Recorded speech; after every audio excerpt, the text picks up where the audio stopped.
I'm happy to bring up an old friend of Stephen's who will be introducing him. So that's Laurent Basselar. So Laurent, please. Thank you.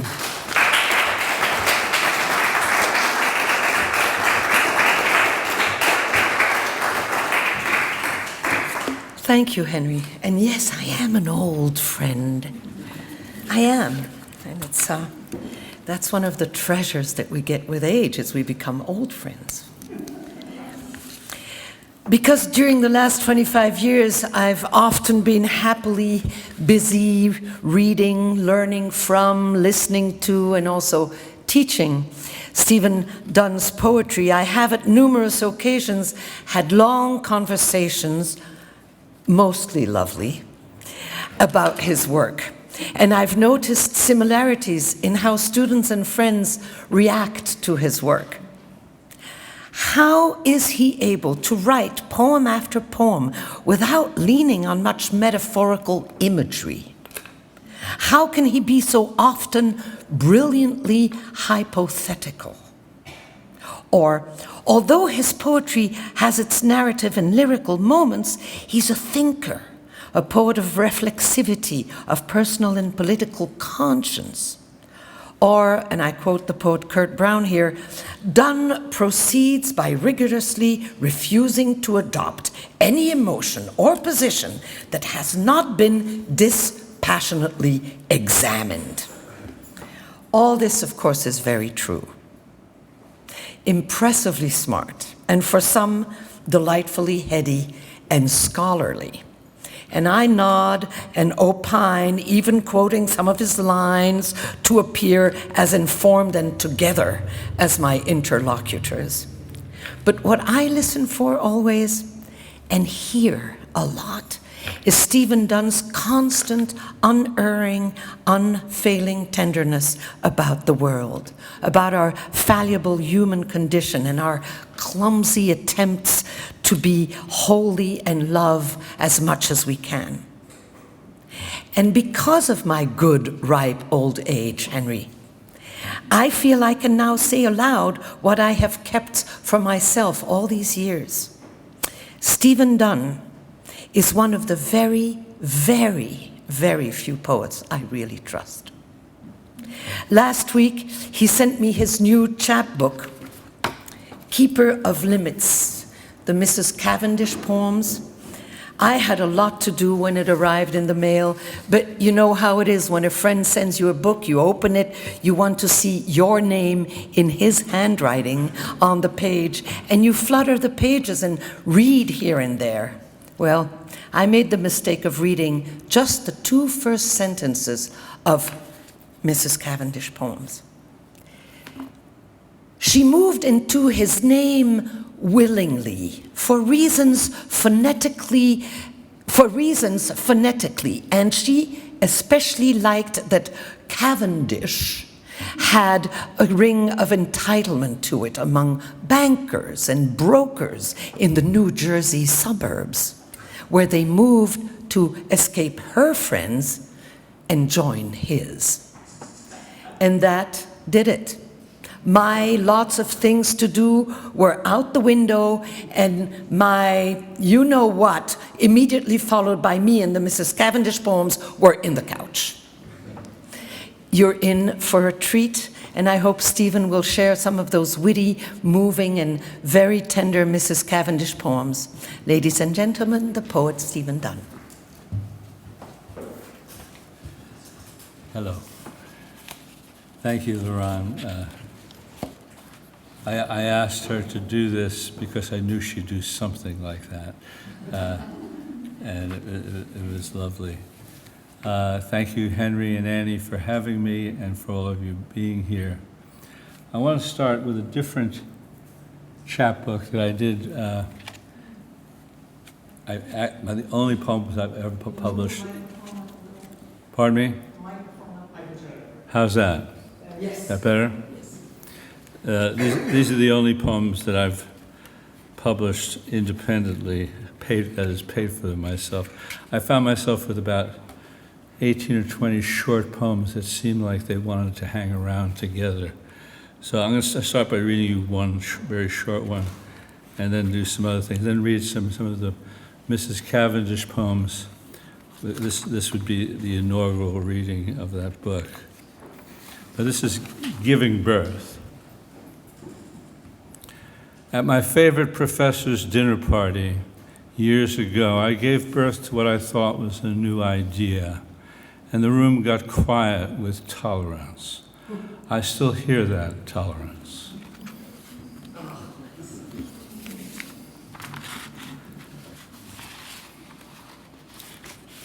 Propositions. This is an epigraph from Randall Jarrell. What does a pig know about bacon? Propositions. Anyone who begins the sentence with, in all honesty, is about to tell a lie. Anyone who says, this is how I feel, had better love form more than disclosure. Same for anyone who thinks he thinks well because he had a thought. If you say you're ugly to an ugly person, no credit for honesty, which must always be a discovery, an act that qualifies as an achievement. If you persist, you're just a cruel bastard, a pig without a mirror, someone who hasn't examined himself enough. A hesitation hints at an attempt to be honest, suggests that difficulty is present. A good sentence needs a clause or two, interruptions set off by commas, evidence of a slowing down, a rethinking. Before I asked my wife to marry me, I told her I'd never be fully honest. No one, she said, had ever said anything like that to her. I was trying, I said, to be radically honest, but in fact I had another motive. A claim without a but in it is at best only half true. In all honesty, I was asking in advance to be forgiven.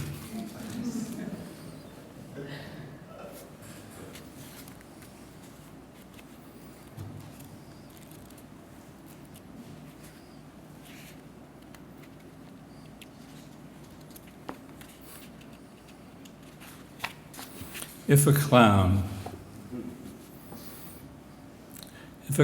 came out of the woods, a standard-looking clown with oversized polka dot clothes, floppy shoes, a red bulbous nose, and you saw him on the edge of your property, there'd be nothing funny about that, would there?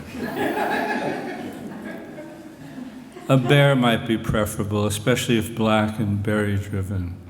And as this clown began waving his hands with those big white gloves that clowns wear, and you realized he wanted your attention, had something apparently urgent to tell you, would you pivot and run from him or stay put, as my friend did, who seemed to understand here was a clown who didn't know where he was, a clown without a context.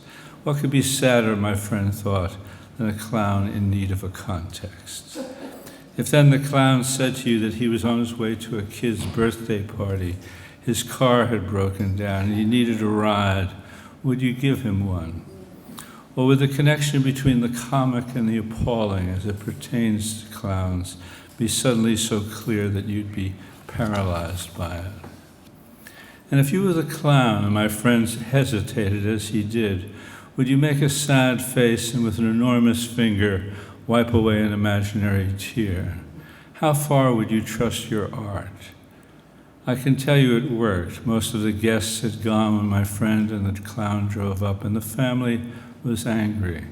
But the clown twisted a balloon into the shape of a bird and gave it to the kid, who smiled, letting it rise to the ceiling. If you were the kid, the birthday boy, what from then on would be your relationship with disappointment, with joy? Whom would you blame or extol?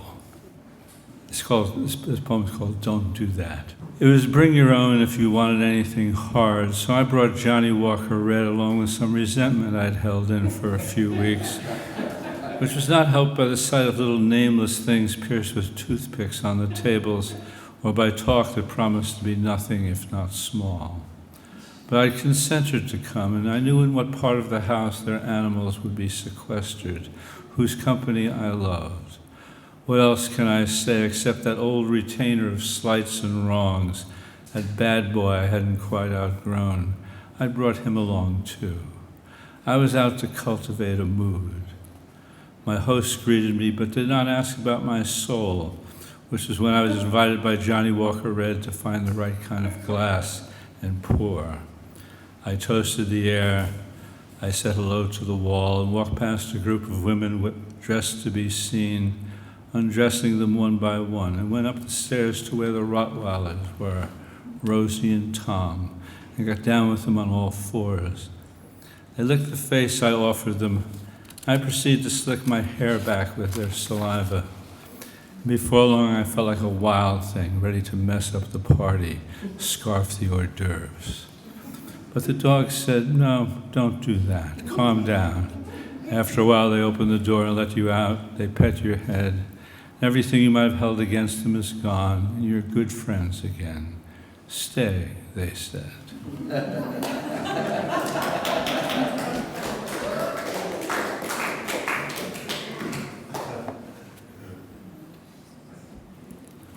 I think I saw on the advertisement for this reading a poem called Sea Level, which I'm now going to read to you.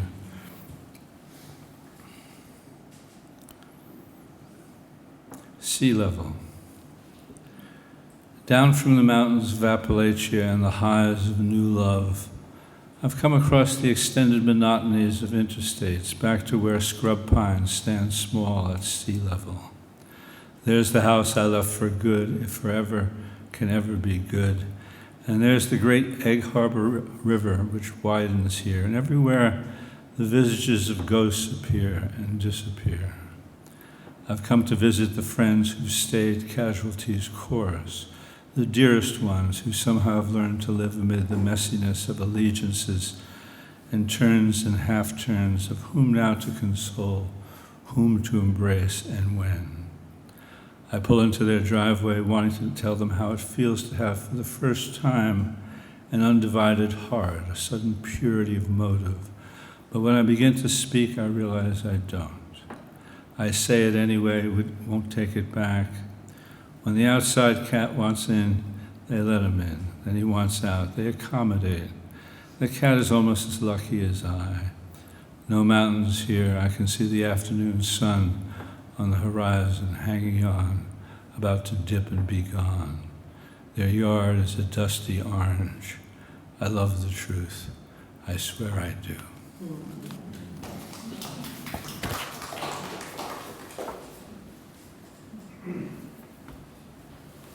Now I'm going to try to introduce these Cavendish poems.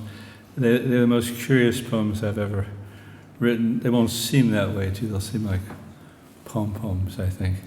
But I started by writing about a Mrs. Cavendish whom I don't know and had no idea who she might be. And I didn't know who was speaking to her either. But this gave me kind of maximum permission to do whatever I wanted for a while. And then, of course, you have to know what you're doing or it's just going to be silly. And at a certain point, I had somewhat of a handle on her and him. I'm just going to read you a couple of them, give you a taste of it. It turned out that if you write enough of anything, or at least if, I'm not sure that mind is always shapely, as Ginsberg maintained, but mine got shapely. The poem started to cohere. They became a kind of novel in verse, I suppose. Here's the first poem in the book. Rachel becomes Mrs. Cavendish. She moved into his name willingly for reasons phonetically and otherwise obvious. She especially liked that Cavendish had a ring of entitlement to it among bankers in New Jersey suburbs where they moved to escape her friends and join his. She was young and had a sense of what could be called waspy fun. She had never met anyone like him. Both of them kept me off balance in those days. When I'd visit, I'd find myself half beguiled, half annoyed by how she'd tell lies about things we'd experienced together. But what could I do? She was in the act of becoming Mrs. Cavendish. I knew from then on I'd keep her past in the same closed-up closet where I kept my own dark secrets. In that way, her husband and I became keepers of her preferred memories. He knew I loved her, but thought of me as an adoring remnant, essentially prehistoric. The truth is always different from what anyone says out loud, but who really cares? Not I, said the man I chose to be, nor I, nor I, nor I, among the many of us she left teetering.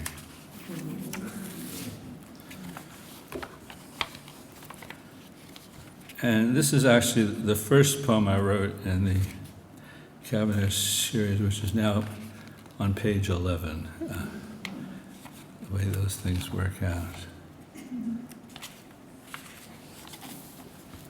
Mrs. Cavendish in the End of Secrecy. Morning and the moon still out, a fuzzy moodiness over the land as the sea struggles with that old magnetism from above. Mrs. Cavendish, the sea doesn't want to be bothered today. It merely wishes to behave like a lake, settle back, reflect back a face like its own, sometimes wild, mostly calm. It also would like to change its salty ways, but like you, Mrs. Cavendish, it can't. The world is various, but also cruel.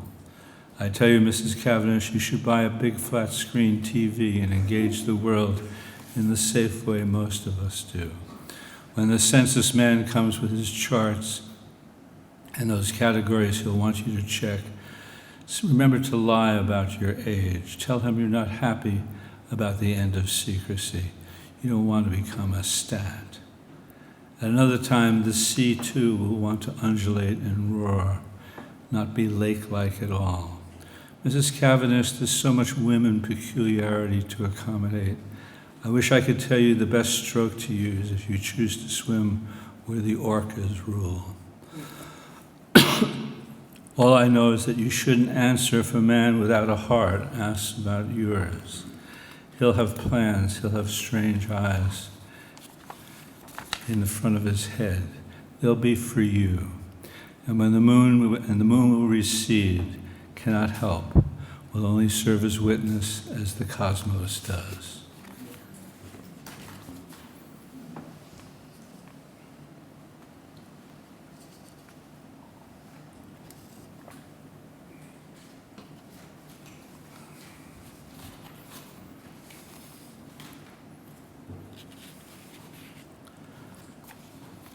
Mrs. Cavendish and the general malaise.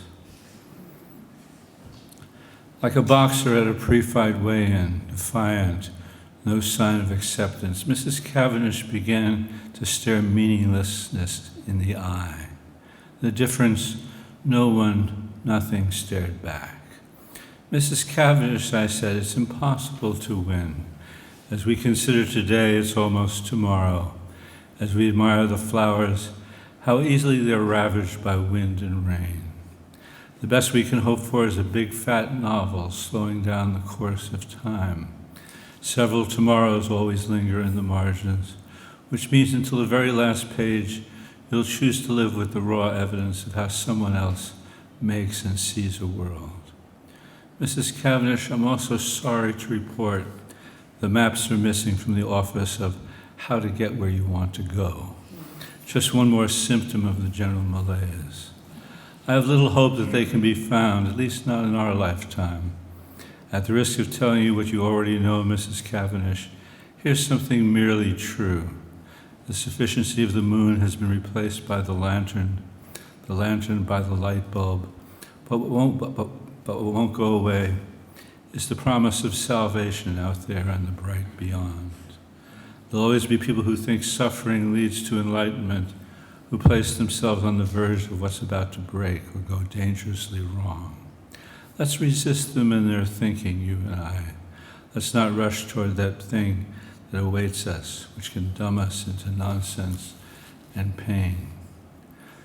My dog keeps one eye open when he sleeps. My cat prefers your house where the mice are. Stare ahead, my friend. The whole world is on alert. Mrs. Cavendish, every day is old news.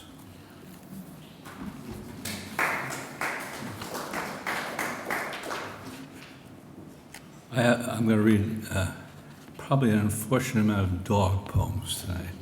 I'm going to skip a couple of things I was going to read. I'm going to read to you Mrs. Cavendish's dog, who speaks from the grave, as dogs do, of course. Mrs. Cavendish's dog.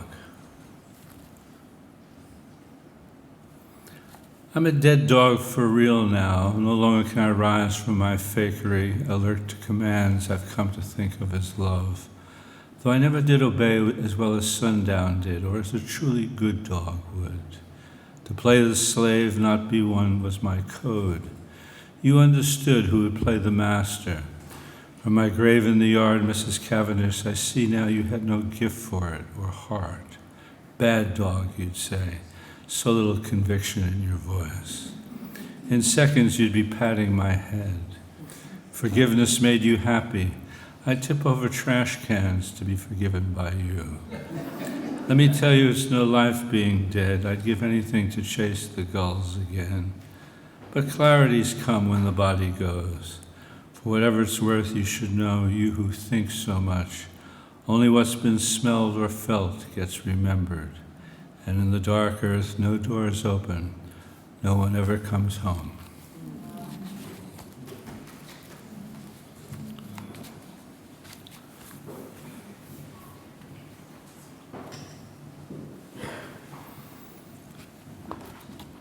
I don't know if any of you have a time of day when you're most likely to get in trouble. Mine's around...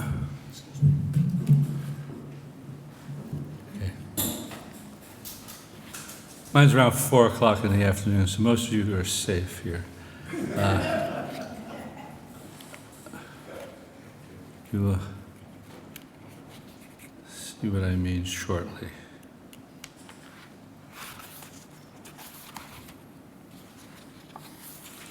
Bad.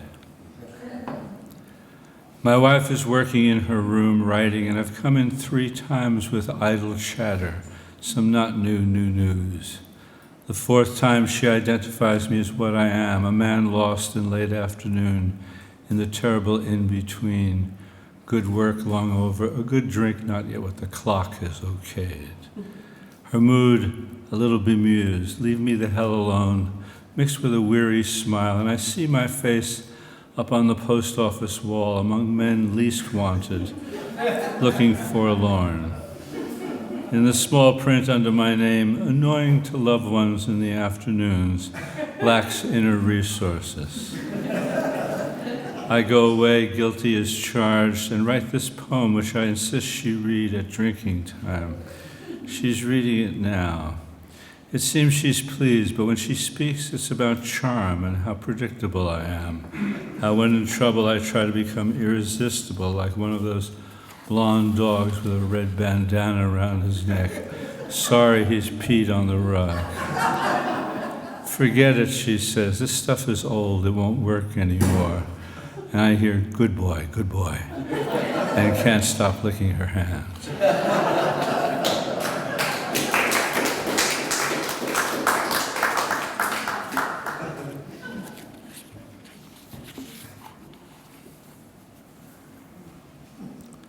The imagined.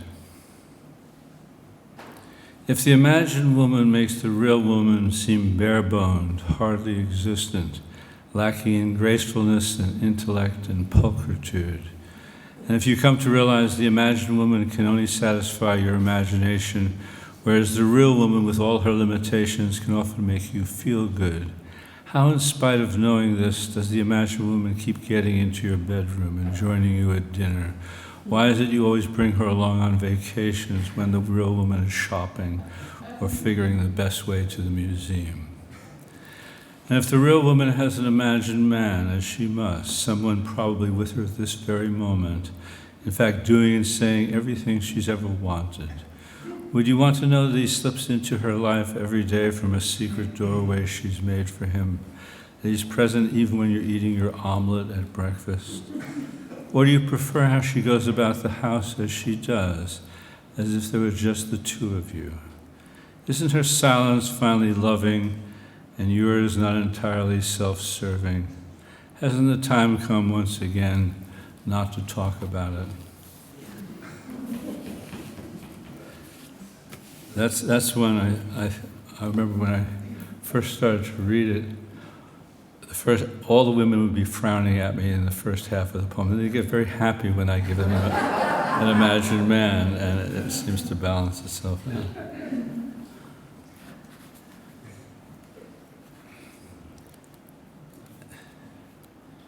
Here's a love poem to my wife, Barbara. Here and now.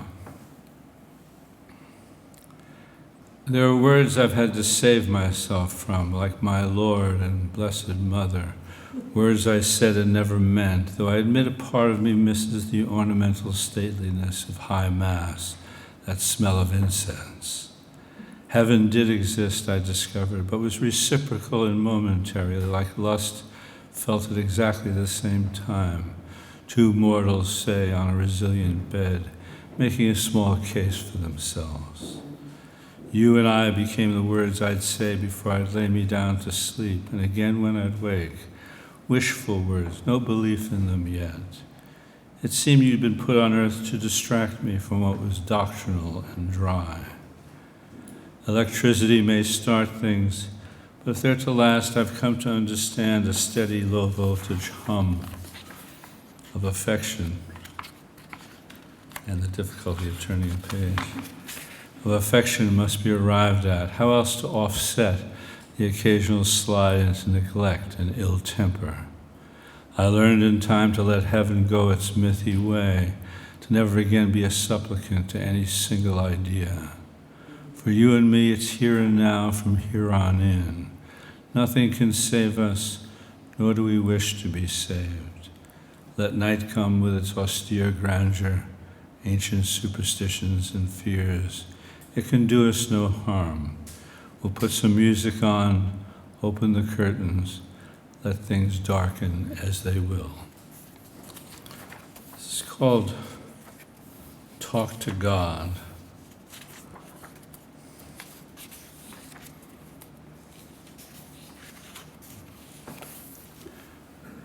Thank him for your little house on the periphery, its splendid view of wildflowers in summer, and the nervous fork prints of deer in that same field after a snowstorm.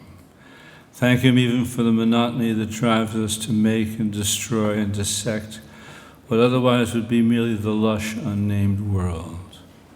Ease into your misgivings. Ask him if in his weakness he was ever responsible for a pettiness, some weather, say, brought in to show who's boss when no one seemed sufficiently moved by a sunset or the shape of an egg.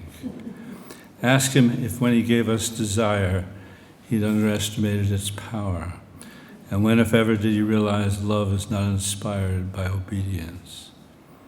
Be respectful when you confess to him you began to redefine heaven as you discovered certain pleasures, and sympathize with how sad it is that awe has been replaced by small enthusiasms, that you're aware things just aren't the same these days, that you wish for him a few evenings surrounded by the old stunned silence.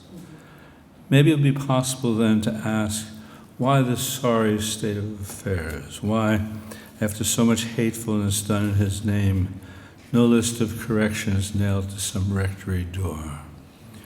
Remember to thank him for the silkworm, apples in season, photosynthesis, the northern lights, and be sincere.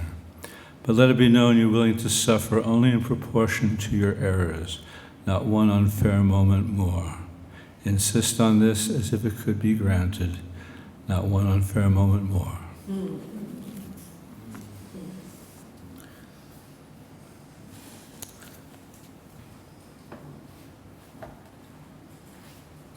I was at a writer's colony at Yaddo a couple of summers ago with a poet named Spencer Reese, good poet, who was writing a long poem about Hartford, Connecticut, where he grew up. It was about his mother and about Wallace Stevens, of course, where Stevens spent most of his life.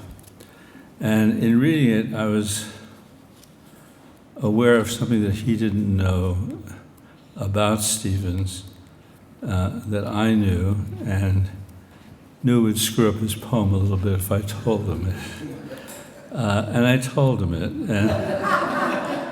and it screwed it up happily, I think, and he thought so too.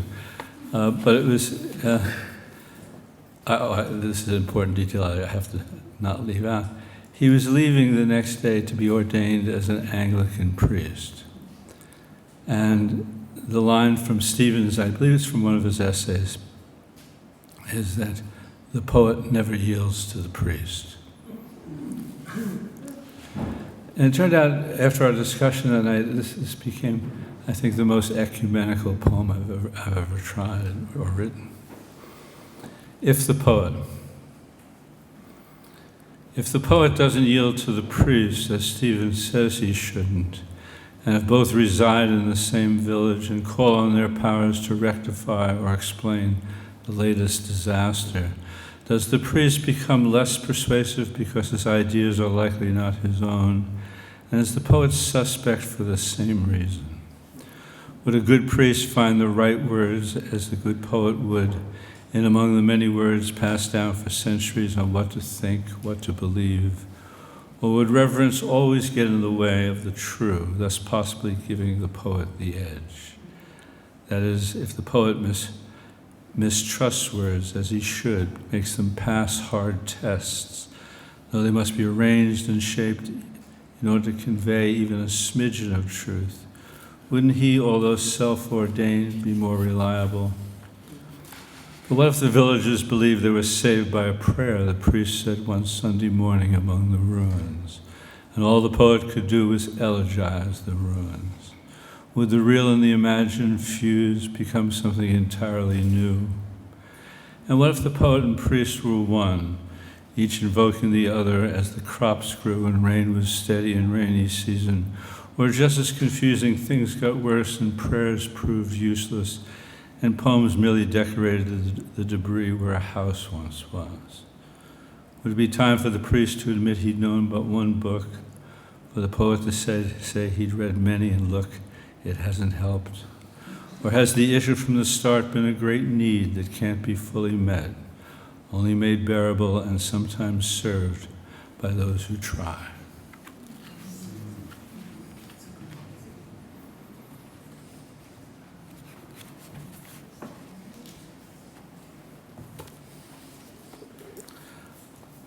When I was coming here, I was thinking I had to pay some homage to Charles Olson, and I was looking through my books to see if I had any. And I have something that's something like that. It's an epigraph from a book that I hope to find here.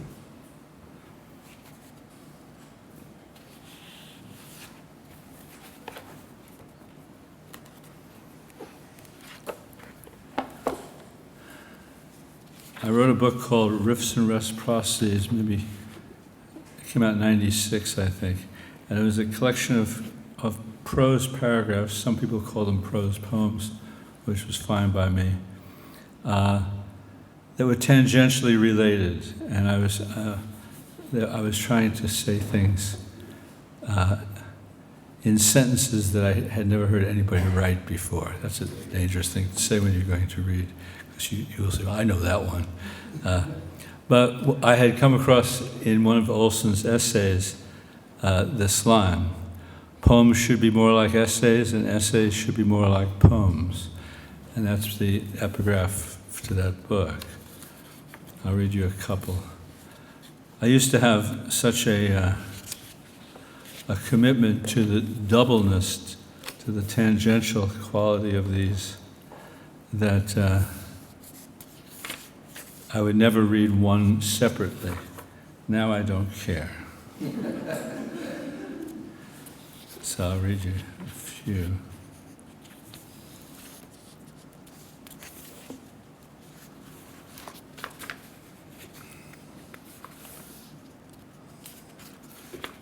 This is Scapegoat, if I can find it. Scapegoat. It's the Day of Atonement, and Aaron has a brilliant idea. 2 goats as offerings to the Lord. One he kills as a personal atonement for himself and his house. The other is the scapegoat. He lays both hands on its head, confessing the sins of the people, then sends it off into the wilderness. Poor goats, lucky unburdened people. It's easy to see why such an idea caught on. There's a burnt offering, too, involving a ram. In the face of the ineffable, Aaron tries to cover all bases. But we're mostly interested in the goat that bears our large and small mistakes and carries them away from us. Leviticus knew how to tell a story, but here's what was never reported. The Lord saw the goat in the wilderness stumbling, half dead. He said to it, "A goat's life is an awful thing. This was not my intention. What they've done to you is just one more of their sins."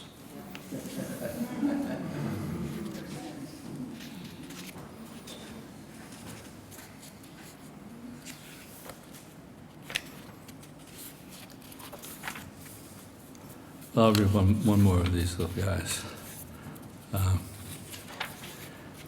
One of the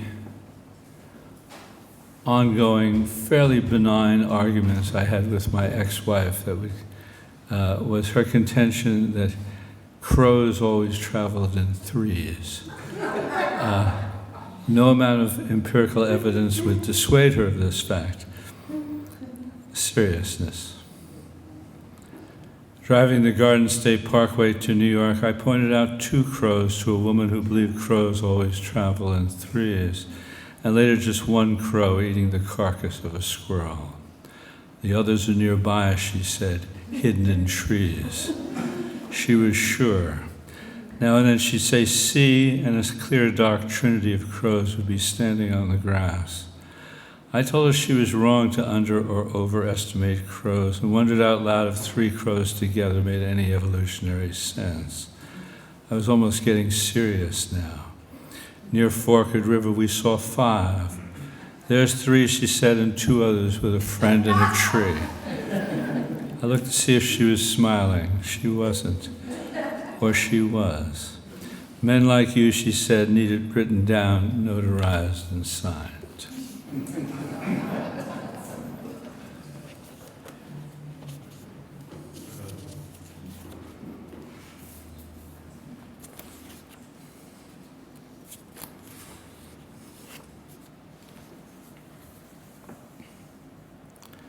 After. Jack and Jill at home together after their fall, the bucket spilled, her knees badly scraped, and Jack with not even an aspirin for what's broken. We can see the arduous evenings ahead of them, and the need now to pay a boy to fetch the water. Our mistake was trying to do something together, Jill sighs. Jack says if you'd let go for once, you wouldn't have come tumbling after. He's in a wheelchair, but she's still an item, for the rest of their existence confined to a little rhyming story. We tell it to our children who laugh, already accustomed to disaster. We'd like to teach them the secrets of knowing how to go too far, but Jack is banging with his soup spoon, Jill is pulling out her hair. Out of decency, we turn away, as if it were possible to escape the drift of our lives, the fundamental business of making do with what's been left us.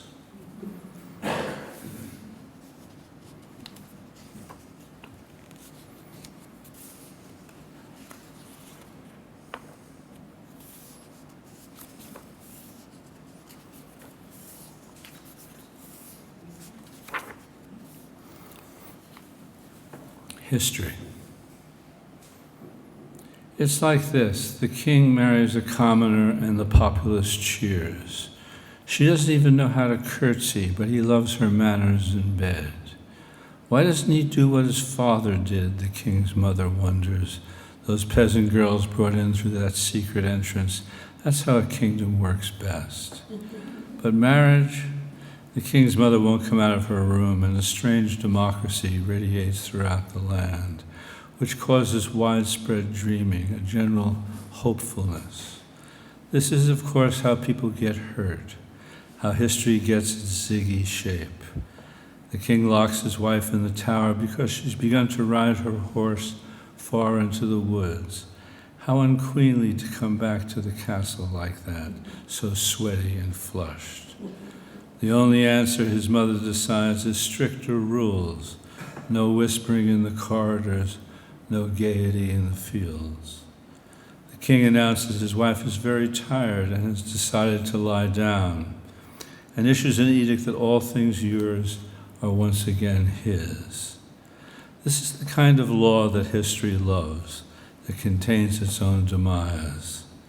The villagers conspire for years, waiting for the right time, which never arrives. There's only that one person, not exactly brave, but too unhappy to be reasonable, who crosses the moat, scales the walls.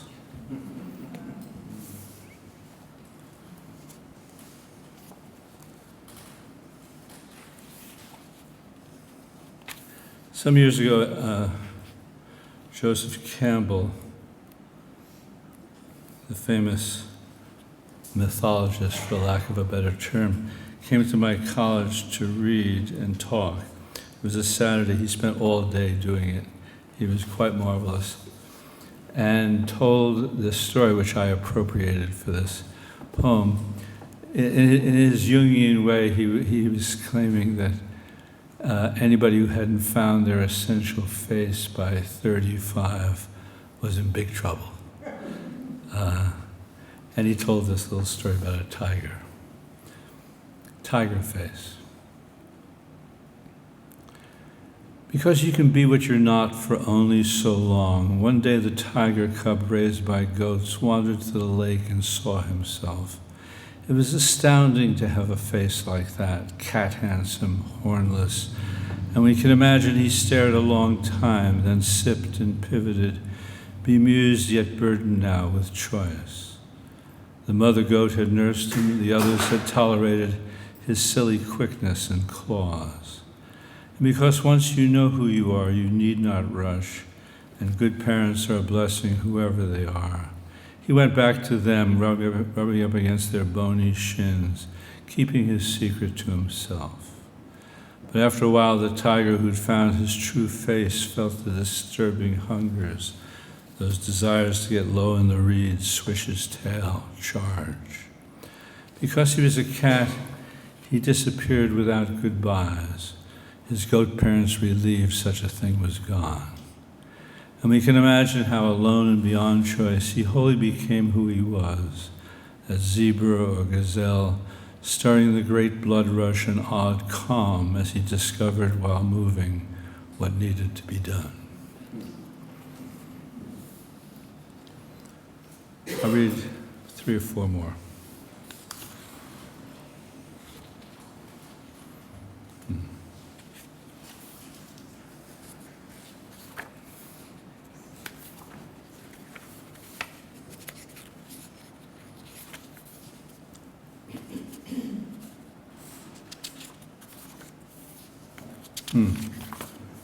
I may do that.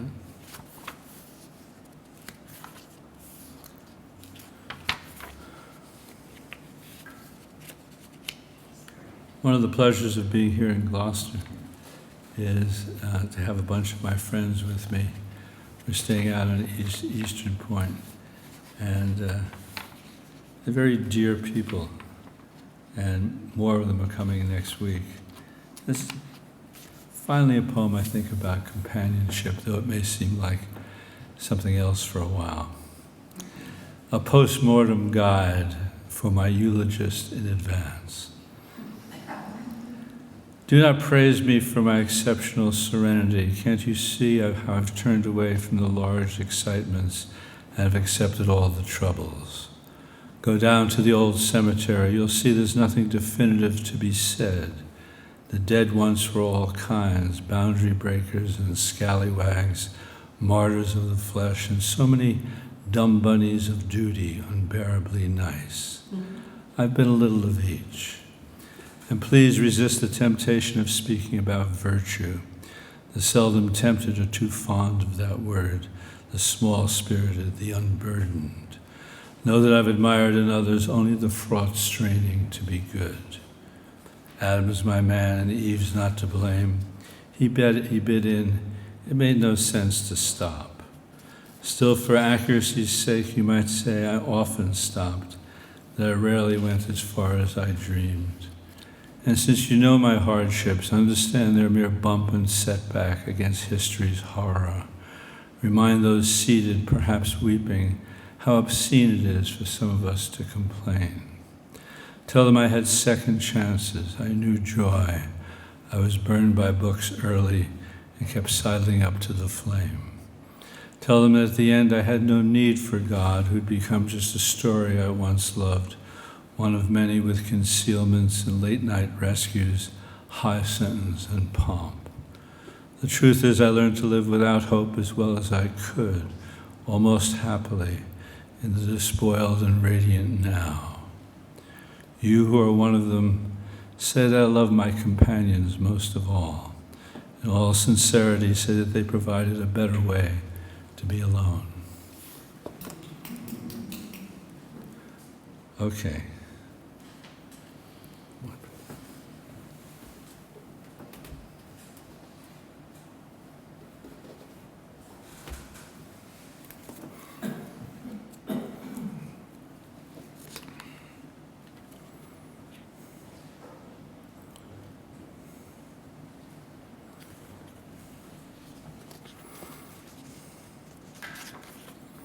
Sweetness.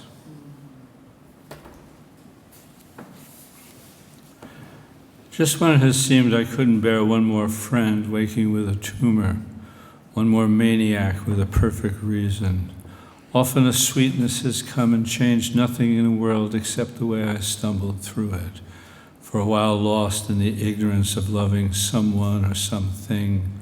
The world shrunk to mouth size, hand size, and never seeming small. I acknowledge there is no sweetness that doesn't leave a stain, no sweetness is ever sufficiently sweet. Tonight a friend called to say his lover was killed in a car he was driving. His voice was low and guttural. He repeated what he needed to repeat, and I repeated the one or two words we have for such grief until we were speaking only in tones. Often a sweetness comes as if on loan, stays just long enough to make sense of what it means to be alive, then returns to its dark source. As for me, I don't care where it's been or what bitter road it's traveled to come so far, to taste so good. Reading two more.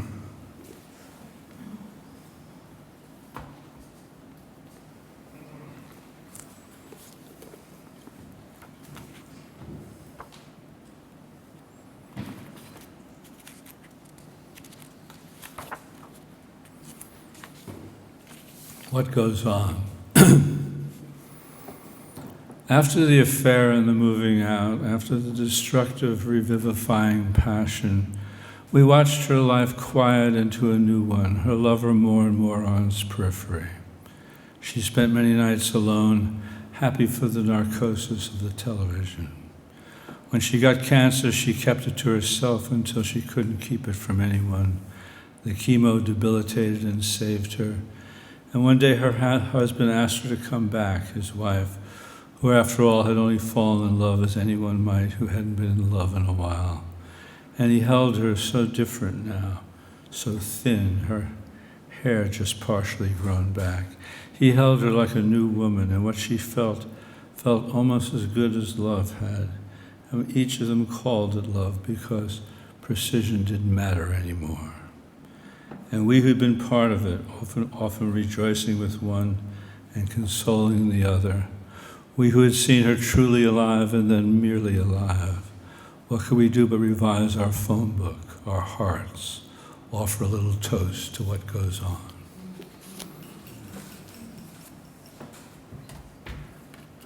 I'll finish with this.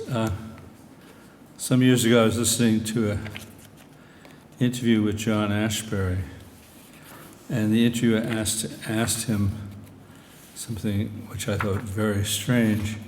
How come you don't write more poems about the occult?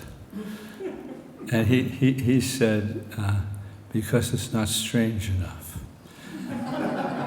which seemed just right.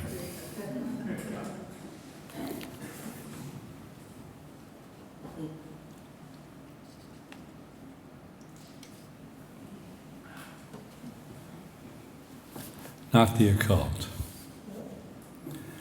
Because I was slow with girls and didn't understand they might like to be touched, my girlfriend took my hand and placed it on her breast. We were 16. I just left it there as if I were memorizing, which in fact I was. It was all research and dreams, some fabulous connection between my hand and her breathing, and I was breathing like that too. I've always been drawn to such ordinary mysteries, women and men, the broken bridge between us. I like thinking about night falling in a house where anything can happen and has. Strangers coming in from their public outposts, the drift of history behind any wish to explain. How to say what can't be said across a table or bed. It's not the occult and those obvious stakes in the heart that make me wonder. I confess I have trouble speaking to people fond of outer space. I don't like riddles. I'm tired of ambiguities, old academic hush. Still, things happen, and simply to record them is often to deceive, to even sometimes mimic fog, the way it's perfectly yet inadequately clear about itself. I'm thinking of that woman returning from the restroom, unable to recognize her husband. She wasn't old, he hadn't disappeared, though she perhaps had lost him. "Where is my husband?" she asked the waiter, who pointed toward the table. I'm thinking of the time we lay ourselves down among the dwarf pines, looked up at the sky. Nothing was new up there, and down here the words for love stuck in their history of abuse. Angel, I wanted to say, meaning darling. It seems heroic how we survive each other, heroic how we try. I'm thinking of the power of loveliness to sadden. Oh, once there was such awe, such a pure desire to praise. There's not one of us who inspires as much. But I love the local and crude, somehow made beautiful, all the traces of how it got that way erased. I love the corporeal body itself, designed to fail, and the mind, the helpless mind, so often impelled to think about it. Thanks for listening.